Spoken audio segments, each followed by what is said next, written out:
Hello, everyone. If you're in SPLA business, if you're a service provider or you are somehow working around the service provider industry, you know that Microsoft has an agreement that lets you provide their licenses with your services called SPLA, and you should know, and you should feel it on a monthly basis at least, the headache of correct and accurate SPLA reporting in a way which lets you sleep well during the night, and knowing that you're doing everything right, the numbers are correct, and if you get an audit from Microsoft, if they knock on your door, everything is fine. And we speak to multiple companies. We work with multiple companies. I'm a head of consulting and services in SAMexpert, and supporting SPLA providers is one for core businesses. And the majority still do it manually or using random resources from various sources inside the company. If it's a small company, it's probably manageable. And there's another cohort of such providers who use in-house tools, scripts written for certain purposes as well. Very much like a slightly automated manual process. But what we want to talk today about is a proper automation that removes that headache and gives you peace of mind, which is a specialized tool. And this is why today, here with me, I have Cihan from the company called SAMexpert. Oh, sorry, SAMexpert, the company called Octopus Cloud. Octopus Cloud is one of the, as far as I'm concerned, and Cihan, please correct me if I'm wrong, there are only two tools right now in the market, and we consider the reason why we partnered with Octopus. We consider Octopus to be the most advanced, most mature tool. So, Cihan, please introduce yourself. Thank you very much, Alex, and thank you also for the compliments for Octopus Cloud. So, I am Cihan. I am the CTO of Octopus Cloud. I am also one of the founders of Octopus Cloud. Yeah, and I'm happy to be here today with you. Thank you for being with me today. It's been a long time since we planned this. Let me start with the background, because it's an interesting question. As far as I remember, you and at least Bahadur, your other partner, you're ex-Microsoft people. What compelled you to exit Microsoft and start this? I would say it's a risky endeavor. I remember meeting you, and I looked at you and I thought, okay, these guys are at the same time business people, but also you come across as a bit of geeks. So please tell us a little story about it. So I have just to make a little correction, Alex. I am one of the three. We are three partners, and yeah. I am the one which is not an ex-Microsoft employee. I didn't know that. Okay.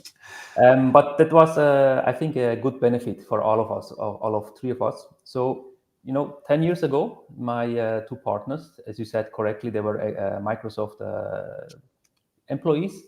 They had to struggle with the same questions just from the perspective of Microsoft with SPLA.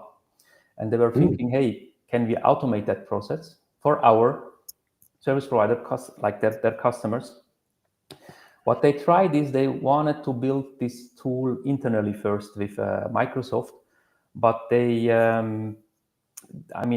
I feel like they couldn't reach their idea to the level that Microsoft decided to build it. So they decided, hey, then we build it ourselves.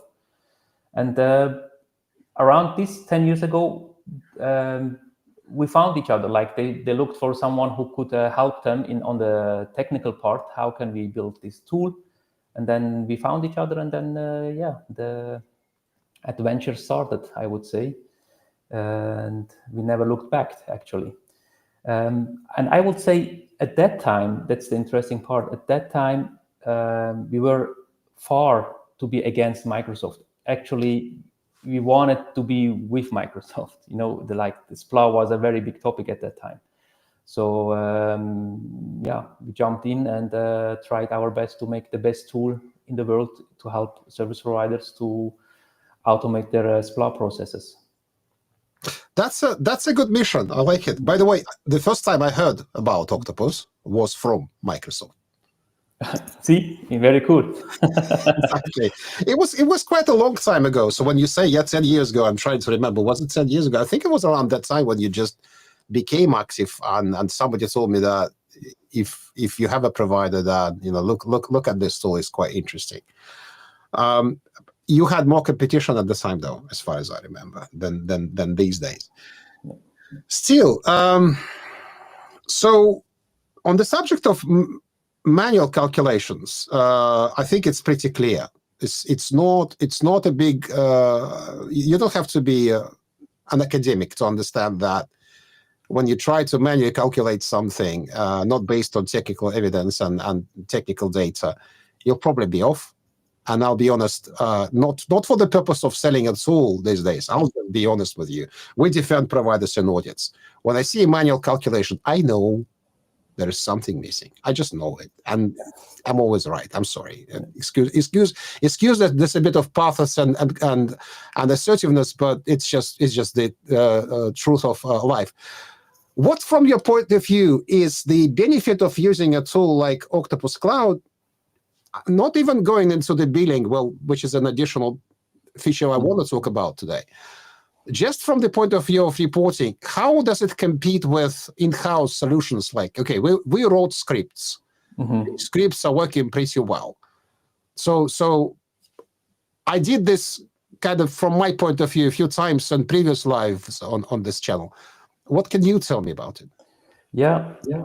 The manual calculation, what you mentioned, it can work for maybe a certain time period or for small amounts of assets or servers you have.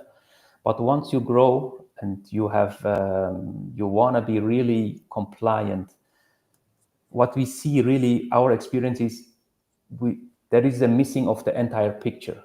As you said, like there are always missing parts, like the forgotten parts, because SPLA has so many elements you have to think of, and sometimes it's like manually, it's almost impossible to do that.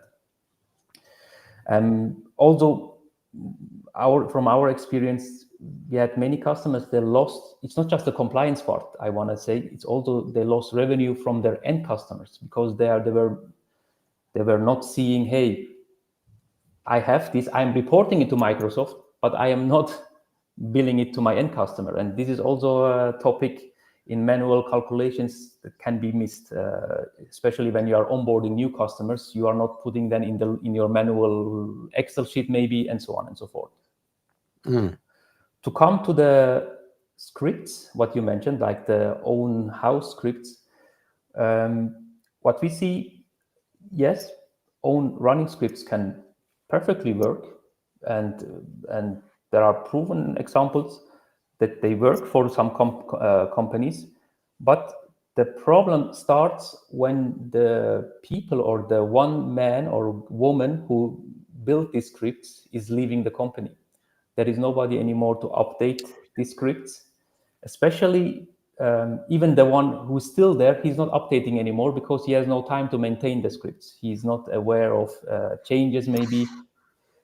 He's not aware of maybe all the bugs, because we have more than 300 customers now. I mean, we saw maybe many bugs we could already resolve, and we saw many cases, many audits. So our tool really is built on all these experiences also as well, and the script can never do that. I have to say that. Yeah, that's why I think a proper tool is always, for sure, always better than manual calculations, and is also for sure better than scripts if you don't want to risk in your future in this. Yeah. Interestingly, you said 300 clients, and that's impressive, because if you count all the service providers in the world, there aren't that many. Especially the ones that are sizable enough. And here's my interesting question that I didn't plan, but let me ask it. What is the smallest provider that you think would definitely benefit from using a tool like Octopus Cloud?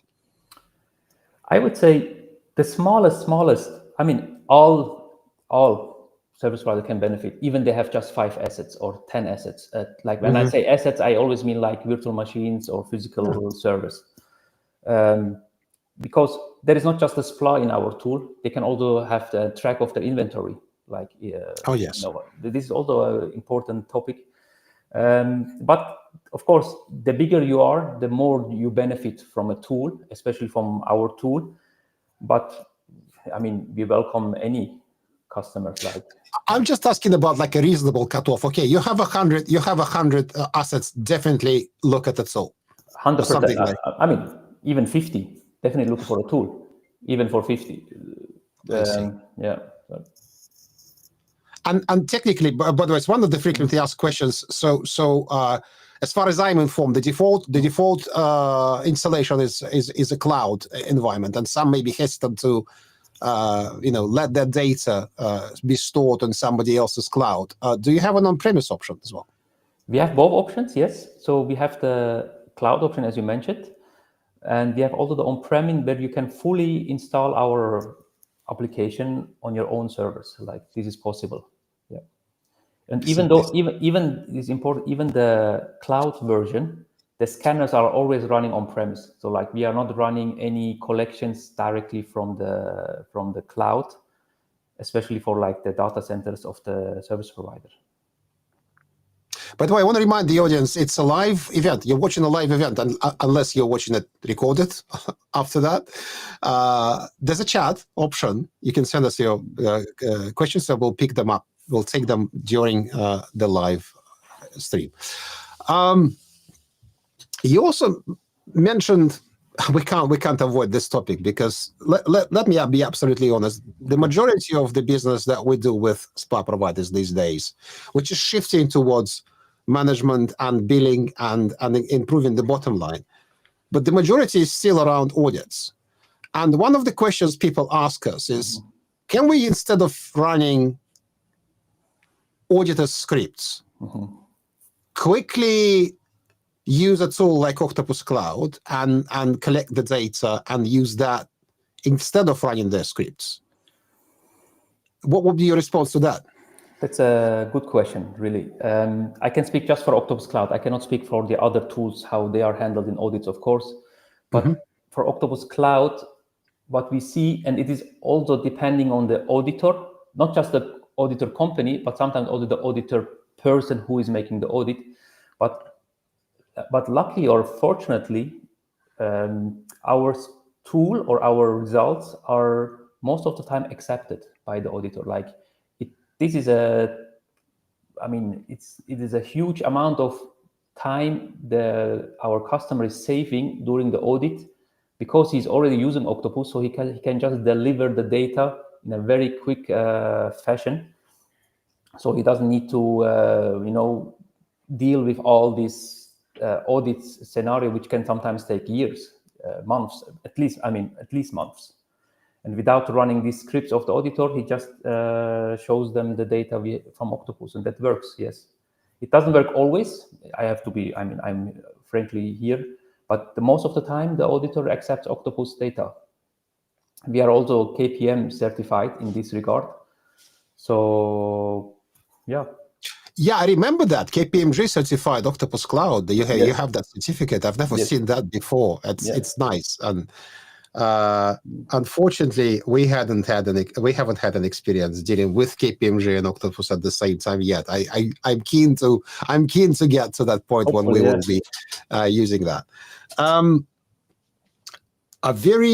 This is a very tricky question, because Alex, also what we are noticing. Before we go to the second question, maybe I can just jump in. I can also say, sometimes when the auditor doesn't accept our scripts and they run their scripts in the background, because our tool is still running, and we had also scenarios where we had to correct the auditor because the scripts he run were not that detailed or correct as the tool we are using, especially for the installation date of software and when was the VM actually onboarded, because we have a bunch of history data and we go really deep into the topic.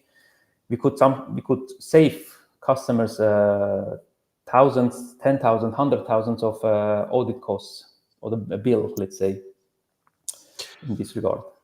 And from the technical point of view, for the geeky people on the call, I would say from my point of view, I can explain why, and please correct me if I'm wrong. I'll give you my understanding. Is the preferred installation of Octopus Cloud is using agents, which are installed on the managed assets, versus a script that remotely queries certain points in registry and system logs.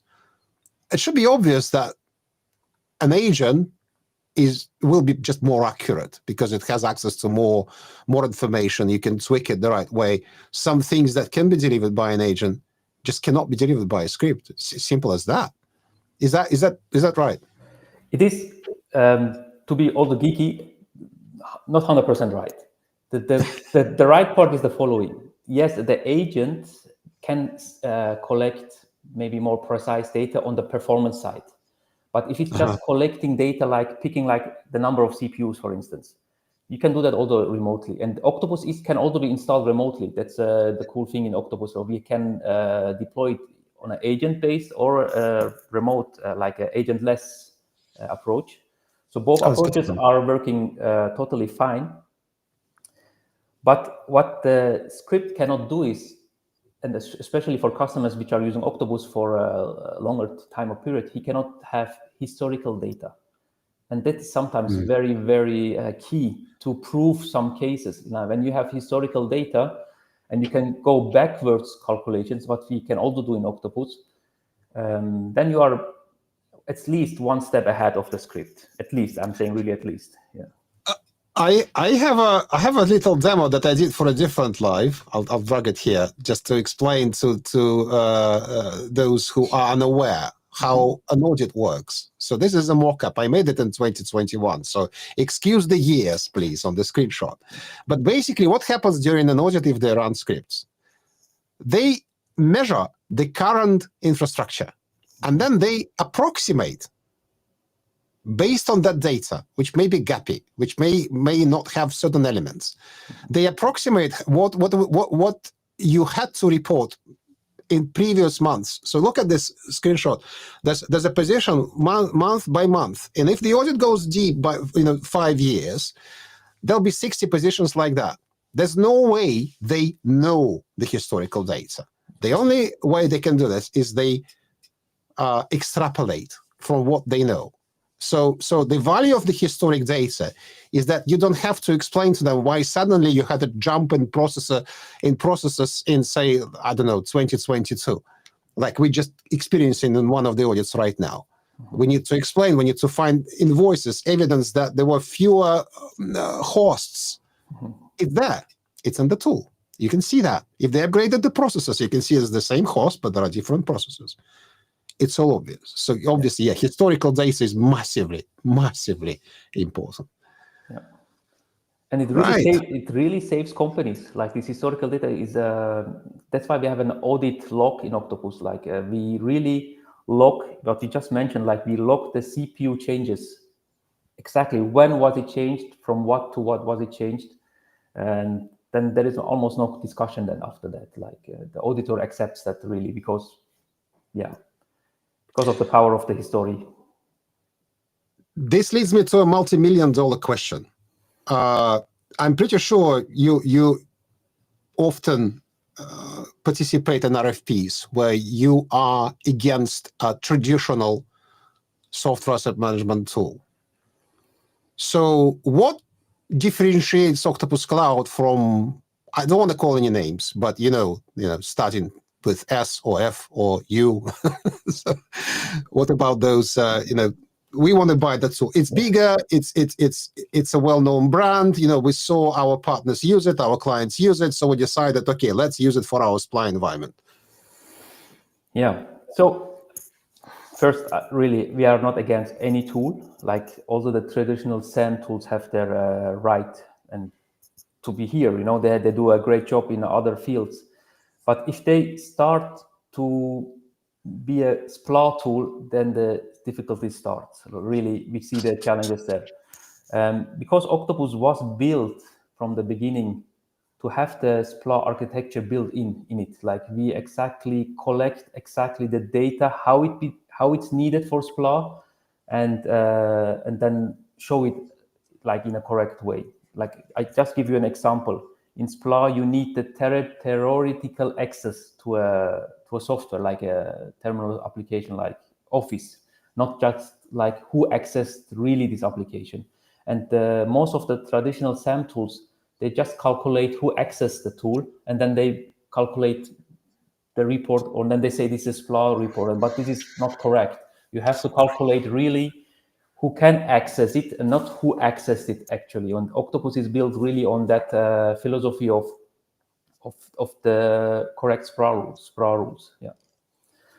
Speaking about SPLA rules, you know, one of my first experiences working with your tool was talking to your technical support. I don't know who's behind that. Is it you, or is it Bahadir? Is it somebody else?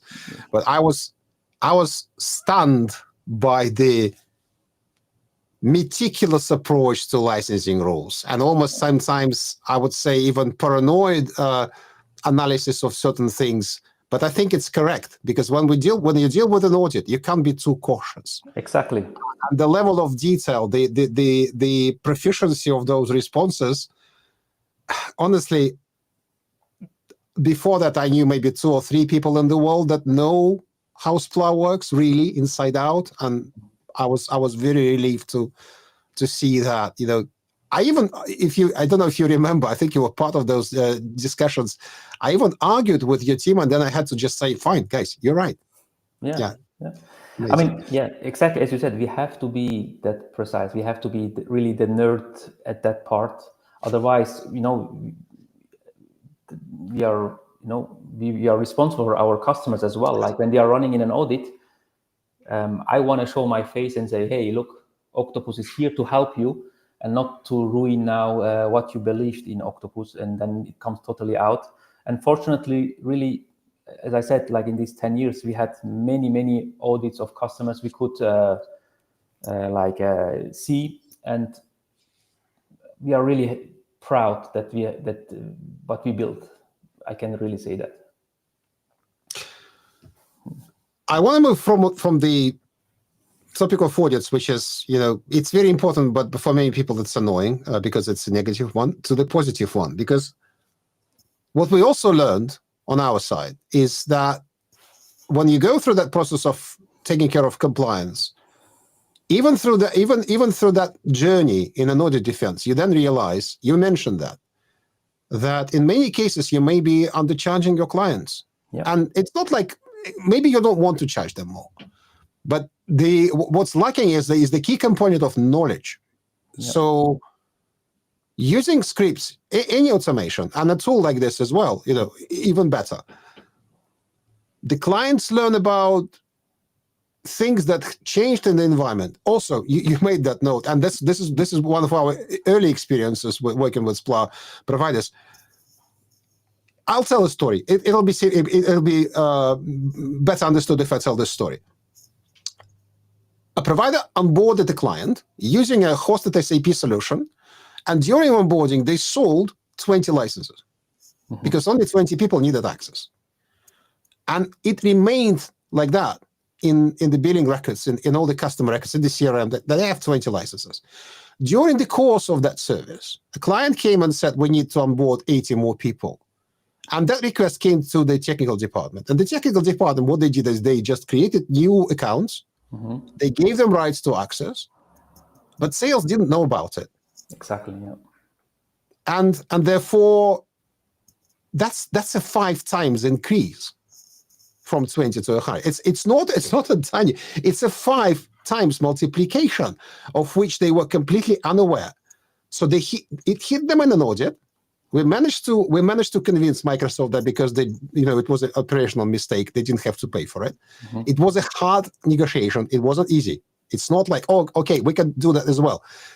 I can guarantee that. And secondly, they were just basically undercharging the client. they were charging 20% of what they could charge. So that affects the bottom line. Yeah. So I want you to, if you don't mind, tell us about the end client billing functionality. I mean, how, and if you want to demonstrate anything, just please let me know. I'll enable your screen sharing. Yeah, for sure. We can show something after. But what you mentioned is a very important topic, actually, because because you undercharge your end customer, and then later you realized you were undercharging him. The problem starts now, because how do you want to explain now to your end customer or to your customer that you were undercharging him for a few months or few years, and now you want some money from him? You know, it will anger him. It will anger him, and then you have to find solutions to negotiate again with him. So yeah, this is a really typical book case. What you just mentioned, this happens so often. Like the sales teams are not getting informed about the technical openings to more access, or also sometimes the other sides, the sales team sells it, but it never goes through the technical part, and then it's stuck somewhere else, you know. And how is Octopus solving that problem? And we have next to SPLA, we have also built a customer billing report in Octopus. It is reachable over APIs, like the customer can use his the APIs to directly take the data to his CRM or ARP, whatever tool he's using. And then we simply show him, hey, look, this customer used Office that much, used Windows that much, used projects that much, and so on.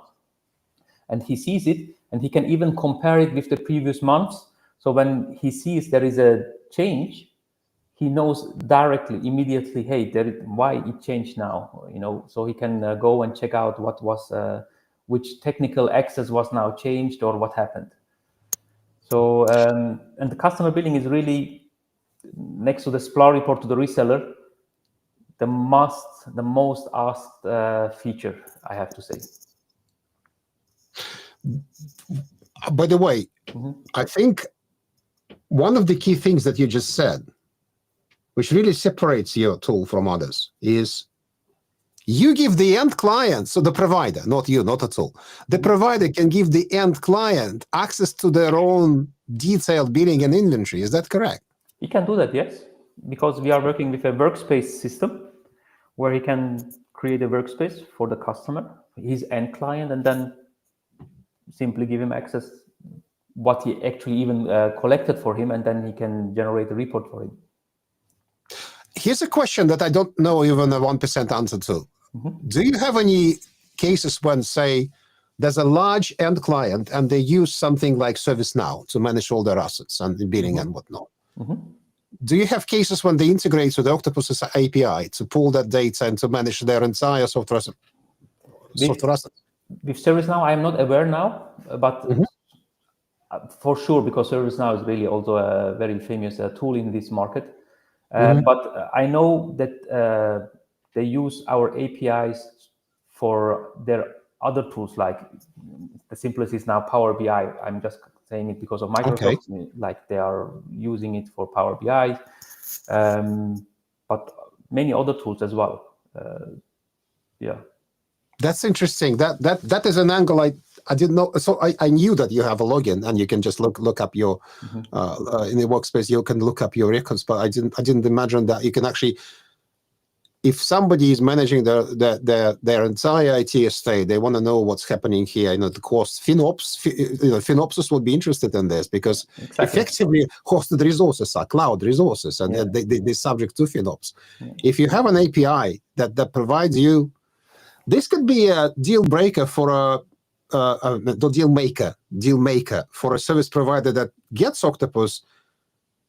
I wonder if somebody does that, by the way, as just to say, you know, you don't only get cloud services from us, you can also have the full billing details the way you want it. Yeah, many. It's very well. I like it. I like it. So, do you want to show anything to us? You know, if you allow me, let me. Yes, I will. Okay, perfect. Shall I? Tell me when to start, please. Let me see. Actually, if I have everything in place. Yeah, let's start, I would say. Okay, there you are. Okay, let me see now. So, let me. So it's a web application, isn't it? So you don't need any special client. It works in the browser. Yeah, exactly. Very, very modern. Yeah. Do you see me typing, by the way, Alex? Yes. Okay. Yeah. Perfect. I don't see your password. Nobody's going to see it. Don't worry about that. So what I will show you, Alex, is the following. I will not go now through the whole tool, but I just want to show you the little part of how the SPLA is generated, and I can also show you the billing part a little bit. I think that would be enough. Thank you. Okay. And if you have questions, please just ask the question. So let me close that one. So we are now actually in the tool. This is the web interface, like the Octopus report, the web interface. What you can already see quickly, just to mention, like you can already see the inventory data in the end. And by the way, this is an interesting part, the assets part. When I click here, no, actually not here, the check inventory quality I wanted to show you. This is a very loved part of our customers. They can immediately see how is their risk in SPLA at the moment, and this is calculated based on how much machines we scanned, how much we didn't scan, but they should actually be collected, the informations. And based on that, we are having here like a percentage, like we say, hey, you should be aware, for instance, that we've detected SPLA relevant VMs, which are not scanned, but still running. And there are now here 3,500. Maybe you should check out why they are not scanned yet, like why they are not collected correctly. So just that as a quick information. Can I interject something? So if you're unaware, if our listeners, our viewers are unaware, this is the most important thing. Even before you go to reporting, even before you go to billing, the coverage, we call it in SAMexpert, we call it the health of a tool. This needs to be looked after. This is the showstopper when the companies don't trust the data from a tool because they say, oh, the data is incomplete. It's your task to make it complete. And this is when an auditor may turn around and say, you know what, we can't accept it because, say, your coverage is below 90%. It's the cutoff is probably 95%. Exactly. In reality. So this view is one of the key views that it needs to be looked after all the time. Please continue. Sorry. Correct. No problem. So then I'm directly jumping to the reports. I'm not going to explain the activities. Activities, by the way, would be the software, the activity log, what I mentioned with you when something changes, like the CPU changed from 4 CPU to 6 CPU, or the cores per CPU change and so on. They are tracked in the activities. But in reports, we have here different possibilities. The first one is, of course, the licensing report for the reseller. This is the SPLA report. You can select which month you would like to report. We are in March now, but you can also go backwards. You can select even a date range. You can say, I don't want the full month, but I just want certain dates. Or you can even say without observation period, like it's the current state. Because as you know, Alex, in SPLA, we have the high watermark calculation. Like you have to calculate the highest license usage during the month. But sometimes you just want to see the current usage, like what is today the usage of the licensing report. So let me... That helps. So we use this feature. We used it when we were cleaning up, tidying up in an environment where there were lots of technical debt. Exactly. So let's calculate now the previous month quickly. Generate report. He's going through all the SPLA rules, like what is written in the SPUR, and then calculating all the licenses. And you can see now here we have a bunch of licenses already calculated for Microsoft SPLA, starting with the core infrastructure suite data center. That's, by the way, also a feature of Octopus. We are optimizing the licenses automatically. So when there is a system center and the Windows Server license detected on the same machine, we are making the bundle license, which is available in SPLA as well. It's cheaper. Yeah, exactly. And sorry, as you said about the optimization, do you optimize also between data center and standard models? Yes, of course. Yeah, we do that. We even do not just on the server level. We also do optimization on the SQL level. For instance, SQL standard, as you know, you can license it on the user level, SAL level, or on the core level, and then we also make some break-even calculations, which is cheaper, which is more expensive. So the report is effectively the cheapest available option, isn't it? Exactly. The cheapest available compliance option, let's say it in that way. Amazing. Yeah. Amazing. And when we onboard the customer the first time, and then we generate this report, and then he, for instance, let's say he sees now Office Professional Plus, and he says, but I was always reporting, let's say 4,000 users. Now I see 5,000 plus users. How is that possible? Okay. And we have in Octopus also a built-in feature. When you click on the license, you see immediately all the users we calculated for the license. You can see here now. And when I click even on one of them, let me tell me if you see my screen on that or not anymore. No, no, unfortunately. Maybe, okay, that's not a problem. But then you can go on the use. What I can show you is, let's pick up this user. If I can, yeah. Then when you click on this user is on the customer section, because this is a powerful feature. Let me see this user. I click on it.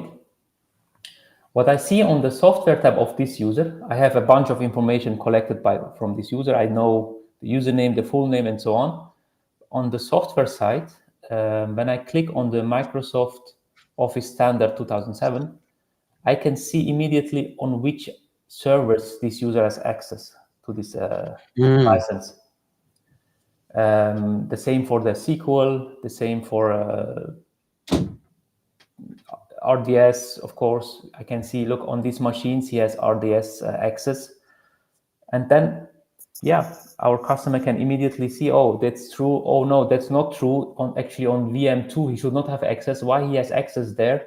And then we are figuring out, and then he's optimizing also the reports. Okay. Very well. So let's go. Yeah, that's what I call technical debt, because this is what we find in optimization exercises. Is that there's a lot of things that shouldn't just be there. Exactly. They're never intended to be there. It's just you know what? By the way, I think because I'm an sysadmin, what is the most frequent reason for that? Somebody did it when they tried to quickly solve a problem. Okay, I'll just do this, and tomorrow I'll remove it, and they forget. Exactly. This is why it happens. And they opened the access to the entire Active Directory, like the domain. Yeah. And everybody can access it, but nobody knows that everybody can access it. Yeah, and suddenly instead of $500, you have to report 15,000 in that month, and everybody's in shock. Yeah. What I want to show you also, Alex, quickly is like compare with the previous month, what I mentioned to you. Like we are making calculations now with the previous months, because this is. Oh, I didn't see that. That's beautiful. Okay. And what you can see, for instance, here now, let's go to a user license because it's easier to grab. For here, for instance, we see here from 85, it dropped to 83 immediately. Like when you click on it, on the general report, and then you can see who was removed. Or if someone was added, you can also see who was added.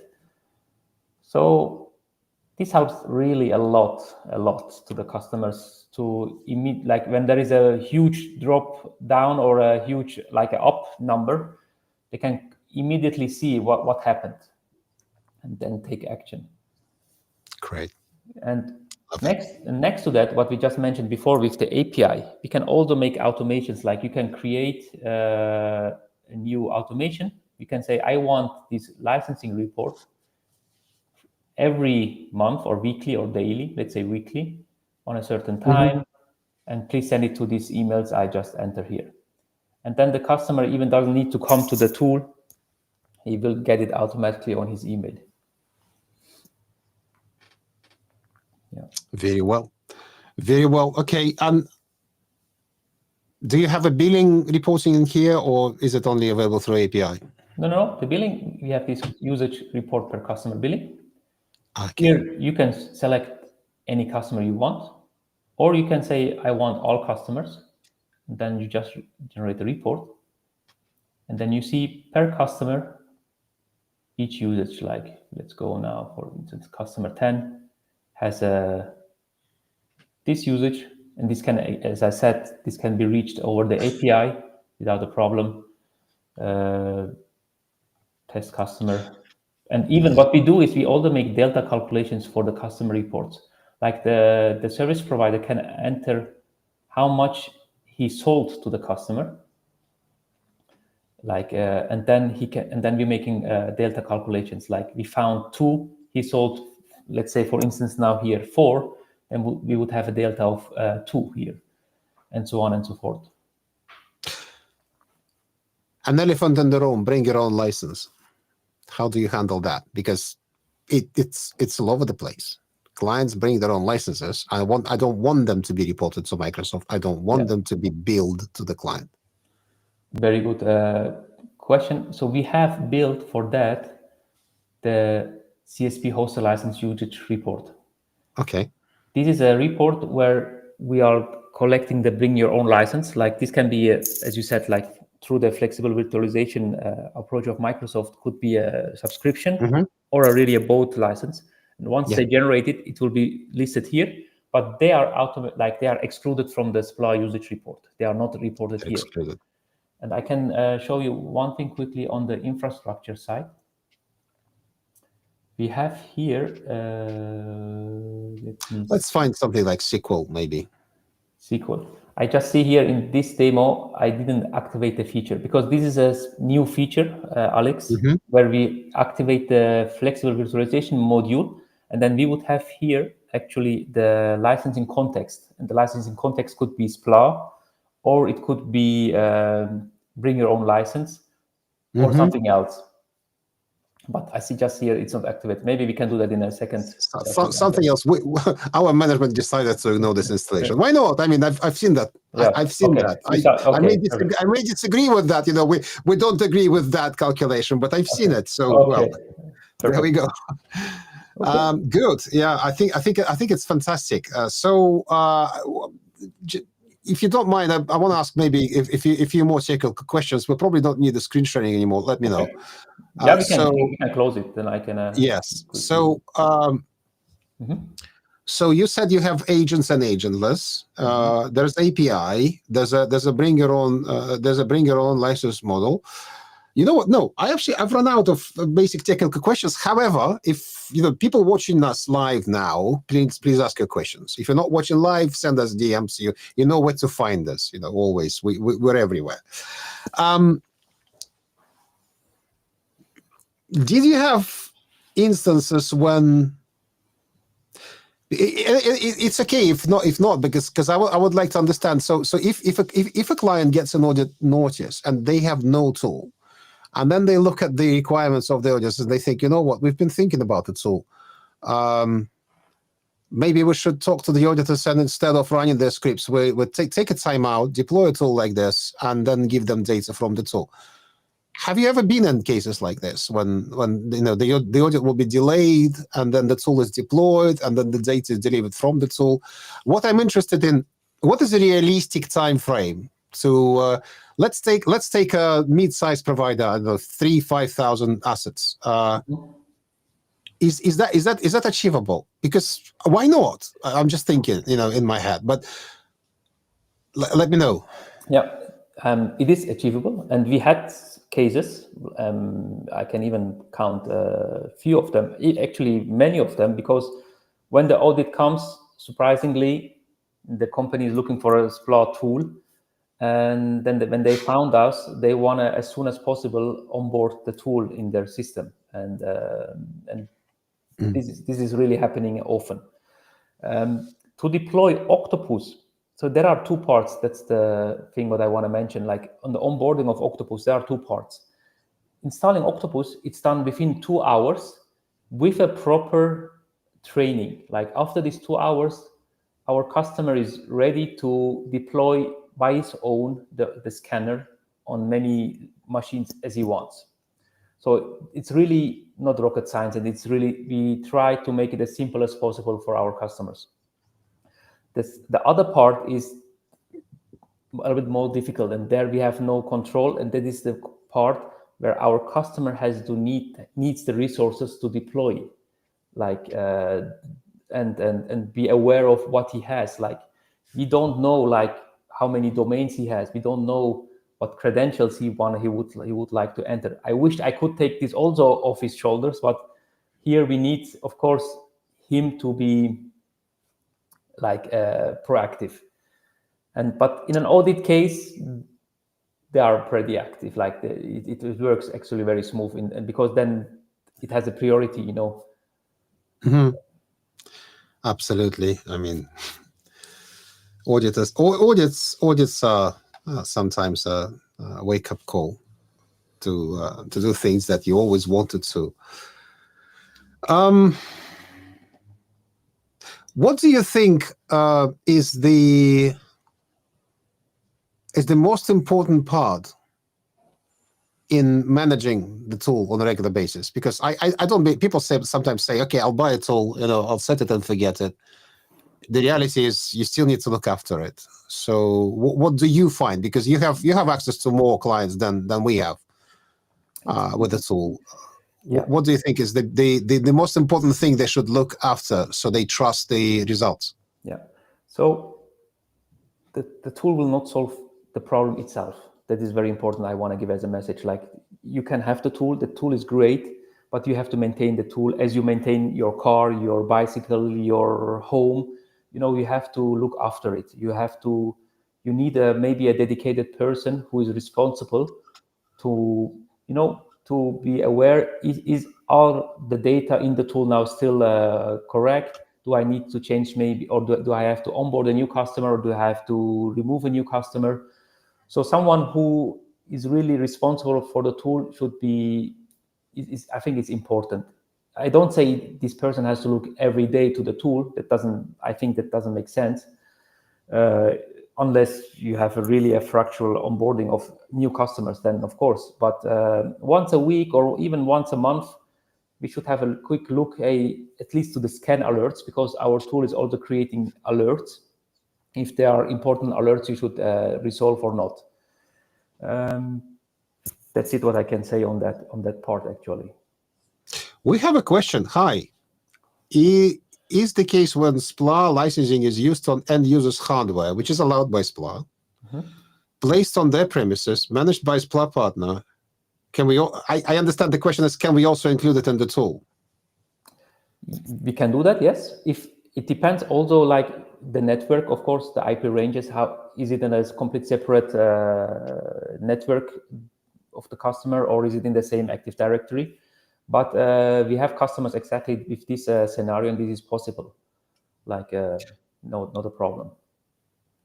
I would say, I'm thinking from the risk management point of view. You know, if this is one of your key services where you provide SPLA licenses for managed client environments on their premises, and I recently met a provider that it's 100% of the business, which is again perfectly allowed. Excuse me, again perfectly allowed, but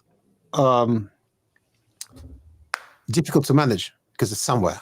It's over there. Even when you manage it, I think this is a pretty significant risk, and I would certainly. This is one of those cases when I would love to have a tool that exactly on a regular basis reports to me what's installed there. So what you said from the technical point of view, it means either if we're working agentless, we need a way to access them from the point where Octopus is installed, or when it's agent based, the agent needs to be able to talk to the installation of Octopus. We are very flexible. Even there is another possibility. We can say if the customer, like this end customer, is really separated and it is entirely his own network or an own domain, we could place the Octopus. If you don't want an agent-based installation, we can place the Octopus on one of the domain members in this domain and collect agentless the entire end customer's environment and then send the data back to the central place.